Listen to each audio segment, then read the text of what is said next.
Hello అండి. కథా ప్రేమికులందరికీ మీ లక్ష్మీ శ్రీనివాస్ నమస్సుమాంజలి. Lakshmi Srinivas the story teller కథా కాలక్షేపానికి అందరికీ స్వాగతం, సుస్వాగతం. అలాగే కథను ప్రారంభించబోయే ముందు అందరికీ ఒక స్మాల్ రిక్వెస్ట్ అండి. మన ఛానల్లో చాలా మంచి కథలు, నావెల్స్ చాలా ఉన్నాయి. కొంచెం టైం తీసుకొని ఛానల్ చెక్ చేసి కథలు విన్నాక మీకు నచ్చినట్లయితేనే మన ఛానల్ సబ్స్క్రైబ్ చేసుకొని కథలను లైక్ చేయండి. అలా చేసినట్లయితే ఇంకొంతమందికి రీచ్ అయ్యి అది నాకు హెల్ప్ అవుతుంది. అలాగే నేను ప్రజెంట్ చేసే విధానంలో ఏమైనా సలహాలు, సూచనలు ఇవ్వాలనుకుంటే నా కమెంట్ సెక్షన్లో ఇంటరాక్ట్ అవ్వండి నాతోటి. ఓకేనా?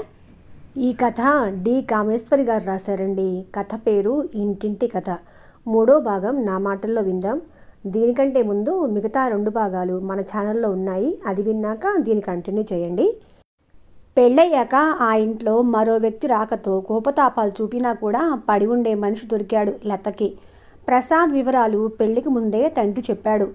డబ్బులో కానీ స్థితిగతుల్లో కానీ తమ దరిదాపుల్లో నిలబడే అర్హత అతనికి, అతని కుటుంబానికి లేదని తెలిసాక లతకి ఏదో నిబ్బరం, నిర్లక్ష్యం కలిగాయి.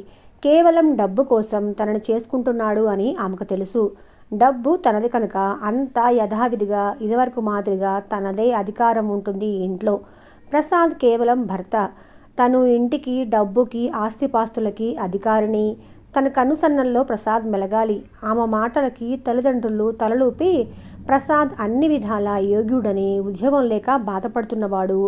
ఇంట్లో పరిస్థితి అంతంత మాత్రం కనుక ఇంత ఆస్తి, డబ్బు, ఆఫీస్లో హోదా అన్నీ ఆశ చూపితే అతనే లొంగిపడి ఉంటాడని, పూర్వంలాగే ఇంట్లో అంతా ఉంటుందని, ప్రసాద్ అధికారం ఏముండదని, కేవలం అతను తమ తర్వాత ఆమెకు అండగా ఉంటాడని, ఇంట్లో పసిపిల్లల పారాటానికి పెళ్లి చేస్తున్నాము అని, ఆమెకి ఒంటరితనం లేకుండా ఉంటుందని నచ్చచెప్పారు. దాంతో ఆమెకి ముందు నుంచి ప్రసాద్ డబ్బు లేనివాడు కనుక డబ్బు కోసం ఆశపడి చేసుకుంటున్నాడు అన్న నిరసన భావం ఏర్పడింది. తనతో అవసరం ఉంది, ఏదో ఆశ లేనిదే ఎవ్వరూ పెళ్లి చేసుకోరు అన్న నిజం గుర్తించకుండా డబ్బుంది అన్న అహంకారంతో ఏదైనా సాధించవచ్చు. తను డబ్బు పెట్టి ప్రసాద్ని కొనుక్కుంది అన్న ఆలోచన ఆమెలో నాటుకుపోయింది. చిన్నప్పటి నుంచి ఎవరి మీదో ఒకరి మీద అధికారం చలాయించడానికి అలవాటు పడ్డ ఆమె కోపాన్ని ప్రసాద్ అడుగడుగునా ఎదుర్కోవాల్సి వచ్చింది. పెళ్ళయ్యాక తను, లత, తన వాళ్ళు అంతా పెద్ద బంగ్లాలో ఉంటారు అని, నౌకర్లు, చాకర్లు దేనికి లోటు లేకుండా ఉండొచ్చని ప్రసాద్ అనుకున్నాడు. కానీ అతని ఊహలకి విరుద్ధంగా తను ఇల్లరికపు అల్లుడుగా ఉండాలని అతను అనుకోలేదు. అలా ఉండాలని ముందుగా అతనితో నారాయణమూర్తి గారు చెప్పలేదు. ఇంట్లో తల్లిదండ్రులకి అనుమానం రాలేదు. పెళ్ళై వారం, 10-15 రోజులు అల్లుడు వైభోగం అనుభవించడం అతనికి బాగానే అనిపించింది. కానీ ఎంతైనా తనది కాని చోట ఏదో ఇబ్బందిగా, మొహమాటంగా అనిపించేది. వెండి పళ్ళెంలో పంచభక్ష పరమాన్నాలు పెడుతున్నా కూడా ఇంట్లో తల్లి పెట్టే పచ్చడి, చారు తిన్న తృప్తి కలగటం లేదు అతనికి. ఓ అతిథిలాగా ఎవరింట్లోనో ఎన్నాళ్ళుంటాం అన్న మొహమాటంతో గడిపాడు. అంతెత్తు డన్లప్పుల మధ్య ఎయిర్ కండిషన్ గదిలో అతను హాయిగా నిద్రపోవటానికి ఇబ్బందిగా నిద్ర రాక దొర్లేవాడు. తను ఎన్నాళ్ళుండాలో ఇక్కడ? ఇల్లు, అది మామగారు ఎప్పుడు ఎక్కడ ఏర్పాట్లు చేస్తారో అతనికి ఏమీ తెలియలేదు. అడగాలంటే ఎవరిని అడగాలో, ఏమని అడగాలో తెలియక మొహమాటపడి ఊరుకున్నాడు. వాళ్లే చెప్తారు, వాళ్లే ఏర్పాటు చేస్తారులే అని మరో 15 రోజులు ఊరుకున్నాడు. 1 నెల రోజులు గడిచినా ఎవ్వరూ ఎటువంటి ప్రసక్తి తేలేదు. పెళ్ళైన వారం రోజులకి ప్రసాద్ని వెంట పెట్టుకొని ఆఫీస్కి, ఫ్యాక్టరీకి అన్నింటికీ తీసుకెళ్ళి 4 రోజుల దగ్గరుండి బిజినెస్ వ్యవహారమంతా బోధపరచి ఆఫీస్ పని అప్పచెప్పాడు నారాయణమూర్తి. అప్పటి నుంచి రోజు ఆఫీస్కి వెళ్ళొస్తున్నారు. ఏదో కాలక్షేపం బాగానే ఉంది కానీ తన ఇంట్లో తను హాయిగా, ఫ్రీగా మసలాలి అన్న కోరికతో ఇంకా ఆగలేక ఓ రాత్రి లత దగ్గర ఆ ప్రస్తావన తెచ్చాడు. మన ఇంటికి ఎప్పుడు వెళ్తాం లత అన్నాడు ప్రసాద్. లత అర్థం కానట్లు చూసింది. ఏంటో నాకు ఇక్కడ మొహమాటంగా ఉంది, ఇన్నాళ్ళు ఉండాలంటే. తొందరగా మనం వెళ్ళిపోదాం లత అన్నాడు. ఎక్కడికి అంది ఆశ్చర్యంగా. అదే మన కోసం మీ నాన్నగారేమి ఇల్లు అది ఏర్పాటు చేయలేదా ఇంకా? ఎన్నాళ్ళని ఇక్కడ ఉంటాం? ఇక్కడ ఉండక ఎక్కడ ఉంటాం? ఇల్లేమిటి, ఏర్పాటేమిటి? ఇంత ఇల్లు ఉండగా మనకు వేరే ఇల్లు ఎందుకు? తమరికి భవంతి చాలేదా? ఇంతకంటే పెద్ద బంగళా కావాలా? హేళనగా అంది. ప్రసాద్ తెల్లపోయాడు. ఆమె వ్యంగ్యానికి మొహం నల్లబడిపోయింది. అదేంటి, మనం ఇక్కడే ఉంటామా? మరి మీ నాన్నగారు ఇల్లు, కారు ఇది ఇల్లు కాదా? తిరుగుతున్న కార్లు ఇంకా చాలలేదా ఏంటి నీకు? మరి మా వాళ్ళు ఎక్కడుంటారు? ఇన్నాళ్ళు ఎక్కడున్నారో అక్కడే ఉంటారు. మరోసారి హేళనగా నవ్వింది. ప్రసాద్ మొహం ఎర్రబడింది. ఏం, మా నాన్నగారు మీకు ముందే చెప్పలేదా ఇల్లరికం ఉండాలని? లత విలాసంగా నవ్వుతూ అంది. ప్రసాద్ అదిరిపడి తలెత్తి, ఇల్లరికం ఉండాలా? నేను ఇల్లరికం ఉండాలా అన్నాడు తెల్లబోతూ. మీరే ఏదో పెద్ద తెలియనట్లుగా అలా అంటం ఎందుకు? ఏం, ఈ ఆస్తి డబ్బు కోసం చేసుకున్నారు కదా, ఇక్కడ ఉండటం నామోషి ఏంటి? ఇల్లరికానికి కాకపోతే నాన్నకి మీరే దొరికారా? మీలాంటి వాళ్ళు 1,00,000 మంది దొరికేవారు. లేని వాళ్ళని చేసుకుంటే ఇల్లరికం ఉంటారని చేసుకున్నాం. నాన్న బొట్టు పెట్టి వేరే చెప్పాలా ఏంటి ఇక్కడే ఉండాలని? అయినా నాకేం కర్మ? నా ఇల్లు, ఈ దర్జా అది వదులుకొని రావటానికి? లత విసురుగా అంది. ప్రసాద్ మొహం నల్లబడింది. అంటే నేనింకా ఇక్కడే ఉండాలన్నమాట. మా వాళ్ళెవరు నా దగ్గర ఉండరు అన్నమాట. మీ నాన్న బంగళా, కార్లు అంటే వేరే ఇస్తారనుకున్నాను. తప్పు నాదే. ముందు అడగాల్సింది సరిగ్గా. ప్రసాద్ కుంగిపోతూ అన్నాడు. పిలిచి పిల్లనిస్తే అలాగే ఉంటుంది. ఈ డబ్బు, ఈ ఇల్లు, మేనేజింగ్ డైరెక్టర్ హోదా ఇవన్నీ ఊరికే మీ పాటివారు లేరని ఇచ్చారనుకున్నారా? లత ఎత్తి పొడిచింది. ప్రసాద్ ప్రాణం సూరుమంది. లతతో వాదించలేదు. ఆమెతో మాట్లాడిన కొద్దీ మనిషిని నిలువునా తీసి పారేసి కింద పరిచి చూపులతో హీనంగా పురుగులా చూస్తుంది అని 4 రోజుల్లోనే తెలుసుకున్న ప్రసాద్ మరీ లాభం లేదని ఊరుకున్నారు. లతతో వైవాహిక జీవితం ఇంత అసంతృప్తిగా ఉంటుందని అతను ఎప్పుడూ అనుకోలేదేమో. అడుగడుగునా అతనికి లత వైఖరి నిరాశనే కలిగించింది. దానికి తోడు లత కాస్త సౌమ్యంగా ఉన్న సమయంలో కోరికతో దగ్గరికి తీసుకునేసరికి సన్నగా ఎండిపోయి పుల్లల్లా ఉన్న కాళ్ళు, ఎముక మీద చర్మం సాగదీసి కప్పినట్లుండే ఆ రోగిష్టి కాళ్ళు చూసేసరికి అతని ఉద్రేకం దిగజారిపోయేది. దానికి తోడు నడవకుండా అనుక్షణం పక్కనంటి ఉంటుందేమో. పరిశుభ్రమైన గాలి, వెలుతురు సొక్కకుండా ఒకే చోట కూర్చోవటం వల్లనో మరెందువల్లనో ఆమె శరీరం నుంచి అదో మాదిరి వాసన. ఏ ఖరీదైన సెంట్లకి లొంగని ఆ వాసన వెగటు పుట్టించేది. తన దగ్గరికి రాగానే ప్రసాద్ మొహంలో జుగుప్స స్పష్టంగా చూసేది లత. దాంతో ఆమెకి ప్రసాద్ పట్ల మరింత కసి పెరిగిపోయింది. తన డబ్బు తింటూ తన డబ్బుతో సుఖాలను అనుభవిస్తూ తనని చూచి మొహం వెకటుగా పెడతాడా? ఈ అవకారం ఉండబట్టి కదూ తను ప్రసాద్ లాంటి వాడికి భార్య అయింది. లేకపోతే తనకి ఏం కర్మ ఇలాంటి గతిలేని వాడిని చేసుకోవటానికి? తాను అనుభవించలేనివి తన వల్ల అనుభవిస్తున్నాను అన్న కృతజ్ఞత ఉండద్దు ఆ మనిషికి? లత ఆలోచనలు అలా సాగేవి. లత దురుసుతనం, తనని హేళనగా మాట్లాడటం, కించపరచటం అవన్నీ ప్రసాద్ సహించలేక ఆమె సౌమ్యంగా గౌరవంగా మాట్లాడితే నా సానుభూతి, ప్రేమ లభించేవి. నన్ను పురుగులా తన బానిసలా చూస్తే నేను తన్ని ఎలా ప్రేమించగలను? తన తప్పు లేదని ప్రసాద్ తాను సమర్థించుకునేవాడు. ఇద్దరి మధ్య మొదటి రోజు నుంచి సామరస్యం కుదరలేదు. ఎడమొహం పెడమొహం అయింది ఇద్దరిది. ఫిజికల్గానే కాకుండా మెంటల్గా కూడా లోపం ఉంది లతలో అని అతని అనుమానం. ఓ 4 రోజులు కొత్త మోజులు కోరికల వేడిలో కాస్త సౌమ్యంగా మాట్లాడింది అతనితో. తన పట్ల అతనికి ఏమీ కుతూహలం, ప్రేమ, అభిమానం ఏమీ లేవని, కేవలం డబ్బు కోసం చేసుకున్నాడు అన్న అపోహ ఆమె మనసులో మరీ బలంగా నాటుకుంది. ఎన్నో పుస్తకాల్లో, సినిమాల్లో నూతన దంపతులు ఒకరినొకరు వదలకుండా అనుక్షణం ఉంటారని, స్వీట్ నథింగ్స్ చెప్పుకుంటారు అని, ఒకరి కళ్ళల్లోకి ఒకరు చూసి మైమరుస్తారని, ఏవేవో చదివినవన్నీ తన అనుభవంలోకి రాలేదని ఉక్రోషపడేది. తను అవిటిది కనుక భర్తకి తన మీద ప్రేమ లేదని మనసులో దహించుకొని పోయేది. ఆ కోపం, ఉక్రోషం అంతా మాటల్లో చూపిస్తూ ప్రసాద్ని ఎత్తి పొడిచి హేళన చేసి ప్రతి నిమిషం అతను తన డబ్బు మీద బతుకుతున్నాడు అని, తను అతన్ని అందలం ఎక్కించినట్లుగా గుర్తు చేసి అతని మొహం అవమానంతో నల్లబడితే చూసి ఏదో కసి తీరినట్లుగా తృప్తిపడేది. ప్రతి మాటకి పెడార్థాలు తీసి రాద్ధాంతం చేసేది. అబ్బబ్బా, వేళకి లేకుండా ఈ డ్రైవర్ ఎట్టిపోయాడు? ప్రసాద్ ఓసారి అర్జెంటుగా బయటకు వెళ్లాల్సి వచ్చినప్పుడు విసుక్కున్నాడు. కారులో తప్ప కాలు కింద పెట్టరు కాబోలు దొరగారు. కారులో పుట్టి పెరిగినట్లుగా ఏం ఫోజు, నడమంత్రపు సిరి హేళనగా నవ్వేది. పక్క మీద కూర్చొని గదిలో ప్రసాద్ చేసే ప్రతి పనిని విమర్శించటమే పని అన్నట్లుగా డ్రెస్ అవుతూ సెంటు స్ప్రే చేసుకుంటూ ఉంటే, తేరగా వచ్చిందనేమిటి అలా ఒప్పుకుంటున్నారు? మీరు సూట్ వేసుకోవటం ఇదేనా మొదటిసారి అని నవ్వేది. అబ్బబ్బో, బెడ్ కాఫీ తాగుతున్నారే, ఇది ఎప్పటి నుంచి అలవాటు? ఏ సినిమాలో చూశారేంటి? సందు దొరికితే హేళనగా మాట్లాడేది. అతని అలవాట్లన్నీ ఎత్తి పొడిచేది. అతనే క్షణంలోనూ ఆమె డబ్బు మీద బతుకుతున్నాను అన్న విషయం మర్చిపోనిచ్చేది కాదు. ఇంట్లో ఉంటే లత ఎత్తిపొడుపులు భరించలేక అతను వీలైనంత వరకు ఆఫీసులో గడపసాగాడు. అతను ఆఫీస్ నుంచి ఆలస్యంగా వచ్చిన 1,00,000 ప్రశ్నలు వేసి ఆఫీస్ నుంచి ఆలస్యంగా వచ్చినందుకు రాద్ధాంతం చేసేది. నీ ఎదురుగా కూర్చొని నీ ఎత్తి పొడుపులు భరించాలంటావా? ఏం అబద్ధాలా అవి? అబద్ధాలు కాకపోయినా నిజం 10 సార్లు చెప్పినా వినేవాళ్ళకి వెకటగా ఉంటుంది. నీ డబ్బు మీద బతుకుతున్నాను అని లేనివాడినని ఎన్నిసార్లు రోజు కంటే నీకు తృప్తిగా ఉంటుంది చెప్పు? ప్రసాద్ తీక్షణంగా అన్నాడు ఓ రోజు. ఉన్న మాట అంటే అంత ఉలికెందుకు? హాస్యంగా అంటే? హాస్యం మొగుణ్ణి దరిద్రుడని పదే పదే చెప్పడం హాస్యం. లత, నాకు అభిమానం అన్నది ఉంటుందని మర్చిపోకు. నీ డబ్బు కోసం కాకపోతే నీలాంటి అవిటిదాన్ని చేసుకునే కర్మ నాకేం లోటు. లక్షలు కాకపోయినా ఏదో ఉద్యోగం చేసుకుని భార్యాబిడ్డలను పోషించుకోగలను. పదే పదే ఇంత ఎత్తి పొడిస్తే ఊరుకోను. ఓ రోజు తీవ్రంగా మనసు గాయపడగా అన్నాడు. ఆ మాటకి అంత గట్టిగా ఆమె జన్మలో ఎవ్వరూ ఎదిరించి మాట్లాడలేదేమో. చూస్తూ ఉండగానే లత మొహం ఎర్రబడిపోయింది. కళ్ళు తీక్షణమైపోయాయి.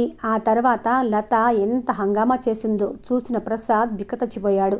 నన్ను అవిటిదంటావా? కుంటిదంటావా? చూడు, నీ కాళ్ళు రేపటికి పడిపోతాయి. నీ కాళ్ళు విరిచేస్తాను. నా డబ్బు తింటూ నన్నే తిడతావా? చేతికందిన వస్తువులన్నీ అతని మీద విసిరేసింది.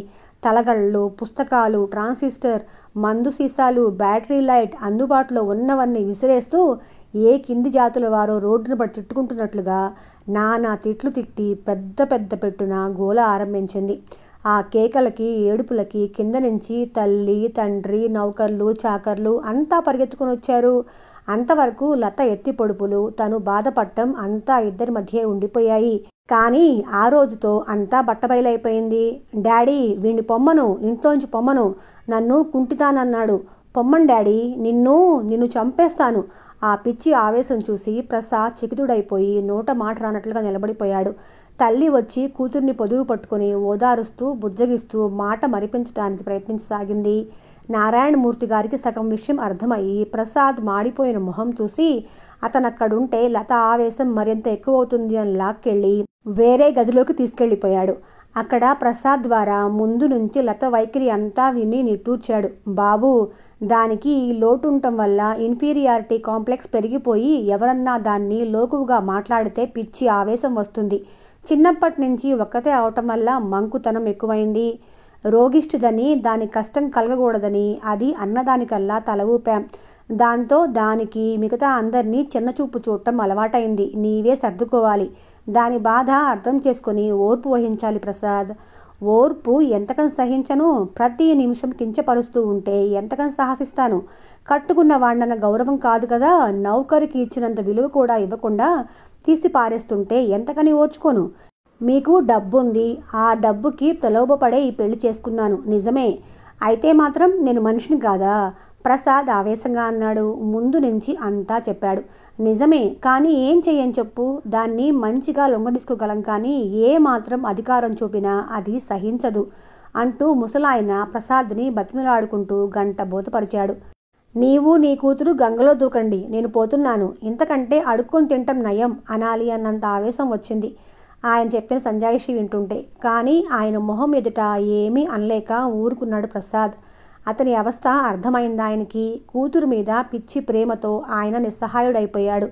కూతురు అల్లుడి మధ్య సామరస్యం కుదరలేదు అని వాళ్ళిద్దరినీ చూస్తూ ఆయన గ్రహించాడు. కానీ చూసి చూడనట్లుగా ఊరుకున్నాడు. తను చేయగలిగింది ఏమీ లేదని, కూతురు మారదని తెలుసు ఆయనకి. ప్రసాద్ నెమ్మదస్తుడు కనుక సర్దుకొని పోతాడు అని, అన్నింటినీ మరిపింపు చేసే డబ్బు ప్రసాద్ నోరు మెదపనీయదు అని అలక్ష్యం చేశాడు. ఈరోజు ప్రసాద్ ఆవేశం చూశాక అతని మొహంలో కనిపించిన చీరాకు, నిర్లిప్తత, అతను పొందిన అవమానం అన్నీ చూశాక ఇలా చాలా రోజులు గడిస్తే అల్లుడు ప్రాణం విసిగిపోతే ఏ డబ్బు అతన్ని కట్టిపడేయలేదు అని తెలుసుకున్నారాయన. తర్వాత కూతుర్ని చాటుగా, సౌమ్యంగా, బతిమలాడుతూ ఉన్నట్లుగా మెత్తమెత్తగా మందలించారు. భర్తని అవమానిస్తే ఇంటా బయట అంతా ఆమె గురించి చెడ్డగా చెప్పుకుంటారని, అవమానించిన వాడితో కాపురం చేయటం ఇంకా లోకువవుతుందని, ప్రసాద్కి కోపం వచ్చి వెళ్ళిపోతే అంతకంటే అవమానం ఇంకోటి ఉండదని ఆమెకు చెప్పి బోధపరిచాడు. కానీ కుక్కతోక తిన్నగా ఎంతసేపు ఉంటుంది? ఒక్క వారం 10 రోజులు మూతి ముడుచుకొని కాస్త నోటి జోరు తగ్గించి ముభావంగా ఉంది. తర్వాత యథాప్రకారంగా తయారైంది. ఆమె ధోరణి అలవాటయ్యాక ప్రసాద్ చెవిటివాళ్ల మూగవాళ్ల తయారై ఇంట్లో ఉన్న కాసేపు యాంత్రికంగా తన పనులు చేసుకొని ఆమె ఉనికి పట్టించుకోవటం మానేశాడు. నెల రోజులుగా వెంకట్రావు గారు పక్క మీద నుంచి లేవటం లేదు. ఆయనకి నెల క్రితం హార్ట్అటాక్ వచ్చింది. దాంతో మనిషి చాలా నీరసపడిపోయారు. డాక్టర్ నెల రోజులు బెడ్ రెస్ట్ తీసుకోమంటంతో సెలవు పెట్టి ఇంటి పట్టున ఉండక తప్పలేదు ఆయనకి. ఈ నెలలో డాక్టర్లు, మందులు, ఆసుపత్రుల చుట్టూ తిరగటానికైతేనేం చాలా ఖర్చయ్యి చేతిలో దమ్మిడీ లేకుండా అయిపోయింది. వసంత ఉద్యోగంలో చేరాక కాస్త ఒడ్డున పడ్డట్టయింది ఆయనకి. వసంత ఉద్యోగంలో కాస్త ఊపిరి పీల్చుకునే వేళకి ప్రసాద్ పెళ్ళి అవటం, ఆ పెళ్లితో తమ అందరి దశ తిరిగిపోతుంది అని అందరి ఆశ అడియాసే అయిపోయింది. ప్రసాద్ బంగారు పంజరంలో బందీ అయిన పక్షి అని, దానిలో పెట్టే ఖరీదైన తినుబండారాలు కావాలిస్తే తినటం, లేకపోతే మానేయటం తప్ప ఇంకొకరికి ఏమీ ఇవ్వలేని స్థితిలో అతనున్నాడు అని 2-3 నెలలకు కానీ వారు గుర్తించలేకపోవటంతో ప్రసాద్ ఎన్నో అపార్థాలకు గురయ్యాడు. తను బంగారు పంజరంలో బందీ అయిన చిలక అని అతను నోరు విప్పు చెప్పుకోలేకపోవటంతో రాణివాసం దారికాక సొంతోళ్లని మర్చిపోయాడని కన్న తల్లిదండ్రులు సైతం కృతజ్ఞుడు అని తిట్టుకున్నారు. వెంకట్రావు గారికి ఒంట్లో బాగోలేక మంచాన పడి ఇంట్లో ఇబ్బంది అయ్యాక కాంతమ్మ ఇంకా సహించలేకపోయింది. మీరూరుకోమన్నా ఊరుకోను, కన్నవాళ్ళు చచ్చారో బతికారో పట్టించుకొని కొడుకున్నా లేకపోయినా ఒకటే, అంత కళ్ళు మూసుకొని పోయాయా వాడికి? పెళ్లితో పెళ్ళాం తప్ప అంతా చచ్చామనుకున్నాడా? ఆ పట్టం కట్టుకున్నాక పట్టుమని 4 సార్లన్నా వచ్చాడా ఇంటికి? ఏదో అందలం ఎక్కిస్తారని, కాస్త ఆదుకుంటాడని, మన పిల్లలు పైకి వస్తారు అని, వాడు బాగుపడి సుఖపడతాడు అని ఈ పెళ్లికి ఒప్పుకున్నాం. కానీ వీడిలా మారిపోయి ఇల్లరికం అల్లుడైపోయి కన్నవారి మొహం చూడ్డని అనుకోలేదు. వాణ్ణి 4 మొహం మీద దులిపేసి వస్తా. ఏం ఇంటికి పెద్ద కొడుకు, వాడికా మాత్రం తెలీదు? అడిగే హక్కు మనకు లేదా? కాంతమ్మ ఆవేశంగా అంది. పెళ్లిలో వారి భోగభాగ్యాలు చూసి అంతా సంతోషించారు. అంతే, ఆ సంతోషం పట్టుమని 10 రోజులు కూడా నిలవలేదు. కోడలు తమని అసలు మనుషుల్లా కూడా చూడలేదు. ఎంతో సంబరంగా పెద్ద కొడుకు పెళ్లి అని గృహప్రవేశం వేడుక చేసి నలుగురిని పిలుచుకోవాలంటే అదంతా అమ్మాయి వల్ల కాదని కొట్టిపారేశారు. ముచ్చటికి ఒక్కసారి తీసుకెళ్ళాలి అన్నా అమ్మాయికి ఇబ్బంది అన్నారు. ఆడపిల్లలు సరదాగా వదినగారితో మాట్లాడాలి అని మేడ మీదకి వెళితే అంటి ముట్టినట్లుగా మాట్లాడింది. ఇంటి వైభోగం చూసి సంతోషించారు తప్ప కొడుకు కోడలు ముచ్చట ఏమీ తీరలేదు వారికి. లత మాట తీరు, ఆమెకి తమ పట్ల చిన్న చూపన సంగతి ఒకరితో ఒకరు చెప్పుకోకపోయినా ఇంట్లో అందరికీ అర్థమైంది. పోనీ వాడన్న సుఖంగా ఉంటే చాలు, పెద్దింట్లో పెరిగిన పిల్ల తమ ఇంటికి వస్తే ఇబ్బంది అని రాలేదు అని సరిపెట్టుకున్నారు. పెళ్ళయ్యాక ప్రసాద్ వేసే సూట్లు బూట్లు చూసి కాంతమ్మ తల్లి హృదయం ఎంతో సంతోషపడి కొడుకుని చూసుకునేందుకు కళ్ళు చాలవని గర్వపడింది.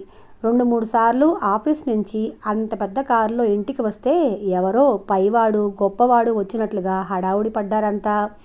తండ్రి కూడా కొడుకుతో పూర్వంలాగా చనువుగా మాట్లాడలేకపోయారు. చెల్లెళ్ళు, తమ్ముడు, తల్లి అంతా ఊర్లో వాళ్లతో మాట్లాడినట్టుగా మాట్లాడుతున్నారు. అతని వైభోగం, ఆఫీసులో అతని దర్జా, ఊర్లో పలుకుబడి అంతా బాగున్నా ముఖ్యమైంది తమందరూ ఎదురు చూసింది ఏమీ జరగలేదు అని అందరికీ నిరాశగానే ఉంది. తమ బతుకుల్లో ప్రసాద్ పెళ్లి వల్ల మార్పు రాలేదని, దానివల్ల తమకి ఒరిగింది ఏమీ లేదని అర్థమైపోయింది. అడగందే అమ్మన్నా పెట్టదు. వాడి సుఖం వాడు చూసుకున్నాడు. నెలకింత పంపమని చెప్పండి, అంతా కలిసి ఉంటాం. ఇల్లన్నాడు, కారన్నాడు, నిజమని నమ్మాం. కనీసం నెలకింత అని అన్నా పంపమని అడగండి అంది కాంతమ్మ ఒకసారి ఉక్రోషంగా. అడగందే ఇంటి పరిస్థితి వాడికి తెలియదా? వాడి ఇబ్బందులేమిటో? ఇల్లరికపు అల్లుడయ్యాడు. వాడి చేతిలో ఉందో లేదో పంపేది. ఏ సంగతి తెలియకుండా వాణ్ణి ఎలా అడిగేది? వెంకట్రావు గారన్నారు. మీరుండండి, నేను అడుగుతాను ఈసారి వచ్చినప్పుడు అంది కాంతమ్మ. అన్నట్లుగానే ప్రసాద్ ఓసారి చూడటానికి వచ్చినప్పుడు, ఏమిరా ఎన్నాళ్ళక్కడుంటావు? మీ మామగారు ఇల్లది ఏర్పాటు చేయలేదా ఇంకా? ఏదో అంతా కలిసి ఉండవచ్చు అనుకుంటే నీవక్కడే ఉండిపోయావు. పెళ్ళయిందన్న మాటే కానీ కొడుకు కోడల్ని చూసుకునే అదృష్టం లేకుండా ఇల్లరికం వెళ్ళినట్లుగా అక్కడే ఉన్నావు అంది ఆవిడ సగం నిష్ఠూరం సగం బాధ ధ్వనిస్తుండగా. ప్రసాద్ మొహం నల్లబడిపోయింది. అప్పటి వరకు తల్లిదండ్రులకి ఆ మాట ఎలా చెప్పడమా అని దిగులు పడిన అతనికి తల్లే ఆ ప్రసక్తి తీసుకొని రావటంతో సగం భారం తగ్గి అంతా చెప్పుకొచ్చాడు. ఇల్లరికం ఉండటం తప్ప గత్యంతరం లేదన్నాడు. ముందు సరిగ్గా వివరంగా అడగకపోవటం తనదే తప్పని ఒప్పుకుంటూ తన ఆసక్తత వెల్లడించాడు. అందరి ఆశలు అడియాసలైపోయాయి. ఆ జవాబు విని కొడుకు మాటల్లో వ్యధ ఆమెకు అర్థమైంది. అదో ఫోజు, మనందరం ఎక్కడ తినిపోతామా అని వాడే అలా అన్నాడు. అక్కడైతే తానొక్కడే అనుభవించవచ్చు, వేరే ఇల్లు తీసుకుంటే మనందరినీ పోషించాలి అని ఈ ఎత్తేశాడు ఉక్రోషంగా అంది వసంత ప్రసాద్ వెళ్ళాక. ఆమె ఎన్నెన్నో ఊహించుకుంది. అన్నగారి పెళ్లి వల్ల వచ్చే లాభాలని, అవి అన్నీ తలకిందులు చేశాడని ఆమెకు మంటగా ఉంది. ఇల్లరికం వెళ్ళాలని వాడికి ఏమైనా సరదా ఉంటుందా? ఏమిటో వాళ్ళ ఆస్తిపాస్తులు చూసి మనం మోసపోయాం. ముందు అడగకపోవటం మందే తప్పు. ఇంతకీ ఇస్తామన్న ఆ 50,000 ఇస్తారో లేదో. ఆ డబ్బుతో కూతుళ్ళ పెళ్లిళ్ళు చేయొచ్చని ఇన్నాళ్ళు నిబ్బరంగా ఉన్న వెంకట్రావు గారు ఇప్పుడు మళ్ళీ బెంగలో పడిపోయారు. అయ్యో, అడగాలి కదా, నాకు గుర్తు లేకపోయింది, ఈసారి అడుగుతాను అంది కాంతమ్మ. తల్లి అడగక పూర్వమే ప్రసాద్ ఆ విషయం ఆలోచించాడు. తను తన సుఖాలు చూసుకున్నాడని తన వాళ్ళు అనుకోవటం ఎలా ఉన్నా ఇంటి పరిస్థితి తెలిసి తను సహాయపడాలి అని ఈ పెళ్లి చేసుకున్నాడు. ఇంత డబ్బు ఆస్తి ఉంది, అన్ని దర్జాలు సుఖాలు బాగానే జరుగుతున్నాయి. కానీ తనది అని చెప్పి తన ఇష్టం వచ్చినట్లుగా ఖర్చు పెట్టుకోవటానికి 10 రూపాయలు అతని దగ్గర ఉండటం లేదు. ఆఫీసులో అంత పెద్ద ఉద్యోగం నిర్వహిస్తున్నాడు. ఇంటల్లుడు, ఆస్తి కాబోయే అధికారి. జీతమేంటి, అంతా తనదే అనుకుంటారు కానీ తన అవస్థ ఎవరితో చెప్పుకోవాలో అర్థం కాలేదు ప్రసాద్కి. స్వయంగా మామగారిని అడగలేక కొన్నాళ్ళు ఇబ్బంది పడ్డాడు. ఆఖరికి ఆలోచించి ఆఫీస్లో క్యాషియర్తో అందరికీ జీతాలు ఇచ్చే రోజున తనకి జీతం నారాయణమూర్తి గారిని అడిగి తెచ్చిమ్మని చెప్పాడు. క్యాషియర్ నోరెళ్లబెట్టాడు. సార్ అన్నాడు. ఆ వార్త నారాయణమూర్తి గారి చెవిని పడగానే ఆయన అల్లుడిని గదిలోకి పిలిచి చాలా అవమానం జరిగినట్లుగా మొహం మార్చుకొని, నీకు ఏం లోడ్ చేశామని అందరి ముందు ఇలా అవమానించావు? అల్లుడివి, ఉత్తరోత్తర ఈ ఆస్తికి యజమానివి. నీకు మా కింద పనిచేసే వారితో జీతం ఇవ్వమని కబురు పెడతావా? పోనీ నీవే అడగలేకపోయావా? ఈ డబ్బంతా నీది, నీవు వాడుకోవద్దని ఎవరన్నారు? నీకు జీతం ఇచ్చి మమ్మల్ని మేము అవమానించుకోమంటావా అంటూ మాట్లాడాడు. అంతా తన డబ్బంటారు. డబ్బు కావలిస్తే 10 ఇవ్వండి, 100 ఇవ్వండి అని ఎవరిని అడగాలి? మామగారినా, భార్యనా, ఆఫీస్లో వాళ్ళనా? సినిమాకి వెళ్ళాలన్నా, స్నేహితులతో ఏ హోటల్కి వెళ్ళాలన్నా జేబులో డబ్బు లేక ఎవరిని అడగాలో తెలియక అతను పడే అవస్థ దేవుడికే ఎరుక. అందుచేత మామగారు అలా నిష్ఠూరంగా మాట్లాడినా కూడా తగ్గిపోకుండా, లేదండి, ప్రతిసారి ఎవరిని అడగమంటారు? నా ఖర్చులు కొన్ని నాకుంటాయి, నా వాళ్ళకు కొంత పంపాలి. అందుచేత నేను చేస్తున్న ఈ ఆఫీస్ పనికి జీతం ఇంత నిర్ణయిస్తే అందులో నాకు కావలసినవి నేను జరుపుకుంటాను. నీకెప్పుడు కావలిస్తే అప్పుడు అడిగి తీసుకోబోయ్. నన్ను అడగడం మొహమాటం అయితే అమ్మాయిని అడుగు. అంతేకాని నీకో జీతం ఇచ్చిపెట్టుకుంటే ఆఫీస్లో నా పరువేం కావాలి? లతని అడగటం అంటే ఏమిటో అతనికి తెలుసు. అంచేత అతను చాలా ఖచ్చితంగా, లేదండి, మగవాణ్ణి, నా చేతిలో డబ్బు లేకుండా భార్యను అడిగి తీసుకోవటం అంటే ఎలా ఉంటుందో మీరు మగవాళ్ళు కనుక తెలుస్తుంది. ఎంత ఇల్లరికం అల్లుడైనా నాకు మాన మర్యాదలు ఉంటాయి కదండి. నా కూరికినే ఇవ్వద్దు. ఆఫీస్లో ఇదివరకు మేనేజర్కి ఎంత ఇచ్చేవారో నాకు అంతే ఇవ్వండి అన్నాడు చాలా ఖచ్చితంగా. నారాయణమూర్తి చాలా నొచ్చుకున్నట్లుగా మొహం గంటు పెట్టుకొని, సరే నీ ఇష్టం, నలుగురిలో నా పరువు గురించి నీకేమీ అక్కర్లేదు అనుకుంటే అలాగే జీతం తీసుకో అన్నాడు. ఆ మాటల్ని లెక్క చేయకుండా ప్రసాద్ గదిలోంచి వెళ్ళిపోయాడు. కాసేపటికి క్యాషియర్ 2,000 తీసుకొచ్చి ఇచ్చాడు. ఆ సాయంత్రం ఇంటికి రాగానే లత అతనితో యుద్ధానికి తలపడింది. గదిలోకి రాగానే చురచురా చూస్తూ, మా డాడీని అవమానించడానికి నీకెన్ని గుండెలు? మా ఉప్పు తింటూ ఆయన్నే అవమానిస్తారా? ప్రసాద్ అలసిపోయి చిరాగ్గా వచ్చాడేమో కయ్యానికి కాలు దువ్వుతూ, రాక్షసిలా ఇంత నోరు చేసి మాట్లాడుతున్న భార్యను చూసేసరికి చిర్రెత్తుకొచ్చింది. మీ ఉప్పు ఊరికే ఏం తినటం లేదు, చాకిరీ చేసి మరీ తింటున్నాను. నీలాంటి దాన్ని మీ నాన్నగారు నాకు కట్టబెట్టారు అన్నాడు తిరస్కారంగా చూస్తూ. ఇంట్లో పడి తింటున్న చాలక ఇంకా మీకు జీవితం కావాల్సి వచ్చింది. అడగటానికి అభిమానమన్నా అనిపించలేదు. మమ్మల్ని అవమానించడమే మీ ఉద్దేశం అయితే సరే, ఈ రోజు నుంచి జీతం తీసుకుంటున్నారు కనుక మనం ఇక్కడున్న ఖర్చు, నా మందులు, నా పనివాళ్ళు, మన తిండి అన్నింటికి లెక్క కట్టి ఇచ్చేయండి మా నాన్నకి. ప్రసాద్ తెల్లబోయాడు. ఆమె కుటిలత్వం అర్థమైంది. తన చేతిలో డబ్బుంటే ఆమెకు లొంగి ఉండడని, ఆ డబ్బు ఖర్చు పెట్టించడానికే అలా అందని అర్థం కాగానే అతనిలో ఆవేశం, ద్వేషం పొంగింది. లత మందులు, తిండి, తమ ఖర్చు అన్నింటికీ పోంగా ఏం మిగిలిందని తండ్రికి ఏమీ ఇవ్వలేనని అర్థమైంది. అతనిలోనూ పంతం హెచ్చింది. తప్పకుండా నా పెళ్ళాన్ని నేను పోషించుకుంటాను. ఇక్కడుండంగా ఖర్చు ఇవ్వాల్సిన అవసరం నాకు లేదు. వేరే ఇల్లు చూస్తాను. పద, అందరి భార్యల్లాగా నేను పెట్టింది తింటూ కాపురం చెయ్యి, ప్రసాద్ కసిగా అన్నాడు. లత హేళనగా నవ్వింది. ఆహా, పెళ్ళాన్ని పోషించే పెద్ద మగాడు బయలుదేరాడు. తమరికి 2000 రూపాయల జీతం మా ధర్మాన వచ్చిందని మర్చిపోయినట్లున్నారు. లేకపోతే మీరు చేసే ముష్టి ఉద్యోగానికి 3000 ఎవ్వరూ ఇయ్యరు. 3000 కాదు, 300 వచ్చినా బ్రతికే భార్యాభర్తలు ఉన్నారు. డబ్బుతోనే సుఖం ఉందనుకుని గోతులో పడ్డాను. ఇన్ని మాటలు అనవసరం. నా ఖర్చుకి నేను జీతం తీసుకుంటున్నాను. నీకిష్టమైతే వేరే వెళ్దాం. అప్పుడు అందరి భార్యాభర్తల్లాగా ఉండు. లేదంటే మరి మాట్లాడకు. ఈ 2000 ఏం చేసేది నీకు అనవసరం. నీకే కాదు, నాకు తల్లిదండ్రులున్నారు. వాళ్ళ కష్టసుఖాలు చూడాల్సిన రెస్పాన్సిబిలిటీ నాకుంది పెద్ద కొడుగ్గా, ప్రసాద్ ఖచ్చితంగా చెప్పాడు. ఓహో, వాళ్ళకివ్వడానికా ఈ డబ్బు? సిగ్గులేదు? అత్తగారి సొమ్ము తీసుకెళ్ళి ఇంట్లో ఇవ్వడానికి. మీకు లేకపోయినా వాళ్ళకెలా లేకపోయింది? ఇంకొకరు సొమ్ము తినడానికి అభిమానం. చూస్తా మీరు ఎలా ఇస్తారో, వాళ్ళు ఎలా తీసుకుంటారో చూస్తా. డాడీకి చెప్పానంటే నయా పైసా ఇవ్వరు. మీ ఆట కట్టించడం నా చేతిలో పని. విషపు నవ్వు నవ్వింది లత. రాక్షసి, నీకు నేనేం చేశానని నా మీద ఇలా పగబట్టి సాధిస్తున్నావు? నీ శరీరమే కాదు, నీ మనసు కూడా ఇంత వంకర అని తెలుసుకోలేక మీరు చూపిన డబ్బుకి ఆశపడి గోతులో పడ్డాను. ఛీ, నీవు ఆడదానివి కాదు. ఆడదానికి ఉండాల్సిన దయ, మమత, అనురాగం అవి ఏ కోసానా లేవు. ఛీ, నీవింత నీచురాలివి అని ఎన్నడూ అనుకోలేదు. నీవు నీ డబ్బు కట్టకట్టుకుని గంగలో దూకండి. అన్నింటికంటే డబ్బే ఎక్కువ అనుకునే నీకు అందుకే దేవుడు అనుభవించే యోగం లేకుండా చేశాడు. ఇదిగో నీ డబ్బు. ప్రసాద్ పట్టజాలని కోపంతో చేతిలోని 2000 రూపాయలు ఆమె మొహాన విసిరికొట్టి విసవిసా వెళ్ళిపోయాడు. లత విజయగర్వంతో నవ్వుకుంది. అతన్ని అవమానించి బాధ పెట్టినందుకు కసిగా నవ్వుకుంది. అక్కయ్య, నేను మాట చెప్తాను, ఏమనుకోకుండా వింటావా? పెరట్లో కూర్చొని పచ్చడి రుబ్బుతున్న కమల్ దగ్గరకు వచ్చి కూర్చొని అంది వసంత. ఆఫీస్ నుంచి వచ్చి టిఫిను కాఫీ తాగి మొహం కడుక్కొని పెరట్లో మంచం మీద కూర్చొని అక్కగారితో మాటలకు దిగింది వసంత. ఏమిటే అంత అనుకునేది? కమల నవ్వుతూ అంది. ఏం లేదు, పాతిమా అని నా ఫ్రెండ్ అని చెప్తుంటాను కదా, ఒకసారి మన ఇంటికి కూడా వచ్చింది, గుర్తుందా?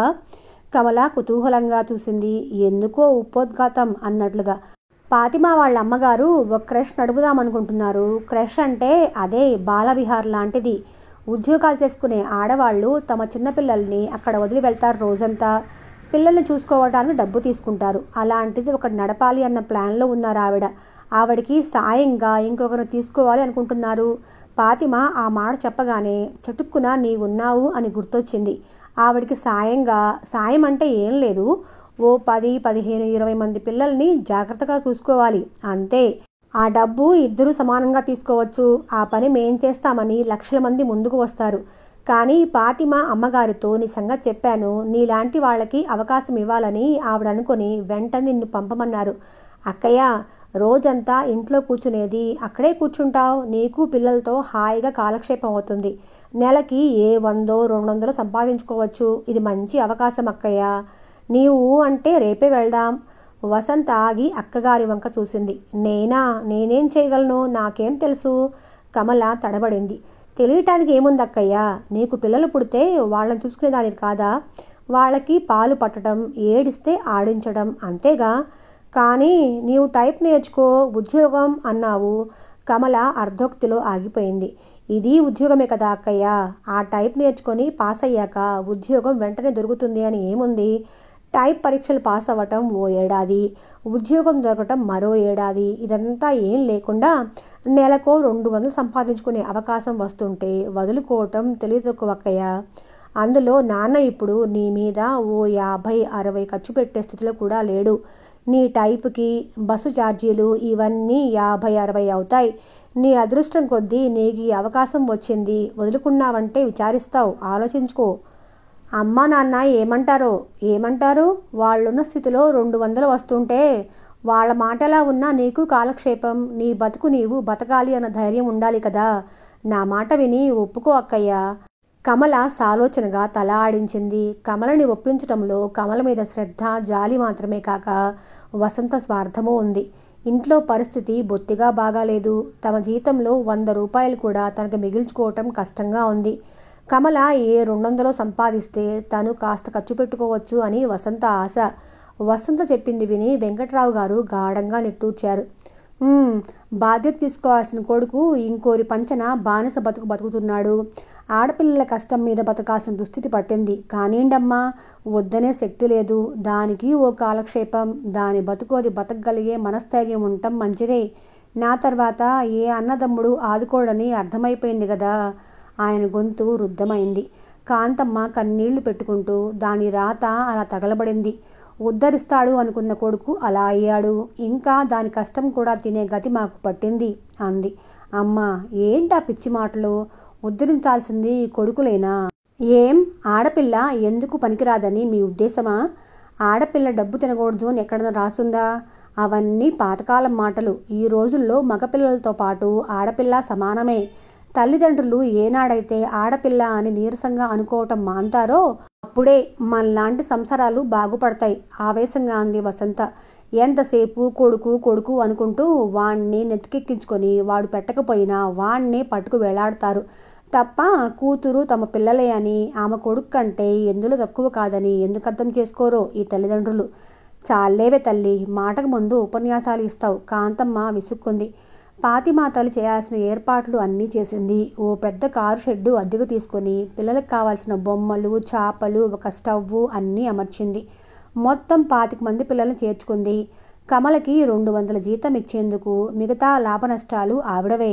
కమల ఉదయం 9 గంటలకి బయలుదేరి వెళ్ళి సాయంత్రం 5-5:30 వరకు అక్కడుండి తల్లులకో తండ్రులకో పిల్లల్ని అప్పచెప్పి ఇంటికి చేరుకునేసరికి సాయంత్రం 6 అవుతుంది. మధ్యాహ్నం టీ అక్కడే చేసుకుంటారు. ఇంట్లోంచి ఏదో టిఫిన్ తీసుకెళ్లేది. చిన్న చిన్న పిల్లలతో, రకరకాల వయసు పిల్లలతో క్షణం తీరిక లేకుండా వాళ్ళ ఆలన పాలన చూస్తుంటే రోజులు ఎంత త్వరగానో గడిచిపోసాగాయి కమలకి. బయటకు వచ్చి నలుగురిలో తిరిగి రోజు బస్సుల్లో వెళ్ళి రావడంతో పూర్వంలో ఉన్న బెరుకు తగ్గి తను మనిషిని అన్న ఆత్మవిశ్వాసం అబ్బింది. తన బతుకు 25 ఏళ్లకే ముగిసిందన్న భావన క్రమంగా తగ్గిపోయి బతుకు పట్ల నూతనోత్సాహం కలిగింది. తన ముందు ఇంత జీవితం ఉండగా తనెందుకు దిగులుతో మగ్గిపోయి బతకాలి? ఏమో, వసంత అన్నట్లుగా తన అదృష్టం బావుంటే ఎప్పుడో ఎవరో ఒకళ్ళు మళ్ళీ తన జీవితంలోకి రావచ్చు. ఇంట్లో పచ్చడి రుబ్బుకుంటూ కూర్చుంటే ఆ అవకాశం ఎలా వస్తుంది? తన అదృష్టం కొద్దీ ఈ ఉద్యోగం వచ్చింది అని సంతోషపడింది. పాతిమా తల్లి రజియా స్నేహశీలత, అభిమానం, ఆదరణ మరింతగా ఆమెని ఆకట్టుకొని తాను ఆమె దగ్గర ఉద్యోగం చేస్తున్నాను అన్న భావనతో కాక ఆమె రెస్పాన్సిబిలిటీస్ కూడా సంతోషంగా తన మీద వేసుకొని చెప్పినవి చెప్పనివి కూడా చేసేది కమల. కమల జీవితం ఓ గాడిన పడినందుకు కాంతమ్మ, వెంకట్రావు గారు ఆనందించారు. 2 కూతురు సంపాదనతో ఇంట్లో ఆర్థిక పరిస్థితి కాస్త మెరుగుపడి ప్రతిదానికి వెతుక్కునే అవస్థ పోయింది. ఇప్పుడు ఇంకా ఆయన్ని ఎదుర్కొంటున్న సమస్య వసంత, మాలతి 2 పెళ్లికెదిగి కూర్చున్నారు. 2 పెళ్లిళ్ళు ఎంత తక్కువలో చెయ్యాలి అన్నా చెరో 15,000 ఖర్చు పెట్టాలి. ప్రసాద్ అత్తగారు ఇస్తారన్న 50,000 ఇస్తారని ఆ డబ్బుతో పెళ్లిళ్ళు పేరంటాలు జరుగుతాయని ఆశ పెట్టుకున్నాడు. కానీ చూస్తే వాళ్ళు డబ్బిచ్చేలా కనపడటం లేదు. కొడుకు బొత్తిగా ఇలరిక మలుడైపోయాడు. వాణ్ణి చూస్తే వాడు సంతోషంగా ఉన్నట్లు లేడు. మేడల్లో ఉన్న కార్లలో తిరుగుతున్నా కూడా కొడుకు మొహం కళగా, సంతృప్తిగా, ఆనందంతో ఉండటం ఆయన కంటబడలేదు. అలాంటి వాళ్ళని డబ్బిమ్మని ఎలా అడిగేది? అడగందే అమ్మన్నా పెట్టదు. నెలకింత అని ఎలాగో ఇవ్వటం లేదు. కనీసం పెళ్లిలో ఇస్తాను అన్నా ఆ డబ్బన్నా పుచ్చుకొని ఇవ్వమని చెప్పండి. మెడ మీద తలకాయ ఉన్న మగాడికి కట్నం ఇచ్చి కాళ్ళు కడుగుతున్నారు. అలాంటిది అవిటి పిల్లని చేసుకున్నందుకు ఆ మాత్రం కట్నం ముట్ట చెప్పడం అబ్బురమా ఏంటి? తిన్నగా వియ్యంకుణ్ణి అడగండి అంది కాంతమ్మ తీవ్రంగా. తిన్నగా వియ్యంకుణ్ణి అడగకపోయినా కొడుకోసారి ఇంటికొచ్చినప్పుడు మనసులో మాట నసుకుతూ బయటపెట్టాడాయన. ప్రసాద్ మొహం మ్లానమైపోయింది. లత సంగతి తెలిసాక 50,000 కాదు కదా, 50 రూపాయలు రాపట్టం కూడా ఎంత కష్టమో అర్థమయ్యి తండ్రికి ఏం జవాబు చెప్పాలో అర్థం కాక నల్లబడిన మొహాన్ని దించుకొని అడుగుతా మామగారిని అని మాత్రం అనగలిగాడు. గట్టిగా అడగరా, ముందు ఎంతిస్తాం అంతిస్తామని ఆశ పెట్టి వట్టి చేతులు చూపించారు. నిక్షేపం లాంటి కుర్రాన్ని ఇల్లరికం పంపుకున్నాం ఈ డబ్బుకు ఆశపడి. అడుగు, ఆయనంతటా ఆయన ఇస్తా అన్నాడుగా అంది కాంతమ్మ. ప్రసాద్ తల మరింత వంగిపోయింది. తల మాత్రం ఊపాడు. హలో మిస్ వసంత, ఏమిటి బస్ కోసం వెయిట్ చేస్తున్నారా? రండి, కారెక్కండి, దారిలో డ్రాప్ చేస్తాను. బస్ స్టాప్లో నుంచున్న వసంతం చూసి కారు ఆపాడు ఆమె బాస్. వసంత గాబరాతో తబ్బిబ్బవుతూ, అబ్బే ఎందుకు సార్, బస్ వచ్చేస్తుంది, మీకెందుకు శ్రమ తడబడుతూ అంది. బాస్ నవ్వుతూ, శ్రమ ఏముంది, కారెక్కకపోతే నడవాలిగా అన్నాడు అదోలా చూస్తూ. కమాన్ రండి, ముందు సీటు తలుపు తెరుస్తూ అన్నాడు. ఈ ఇంటింటి కథకు ఇక్కడితో బ్రేక్ ఇచ్చేద్దాం, తర్వాత మళ్ళీ కొనసాగిద్దాం, సరేనా?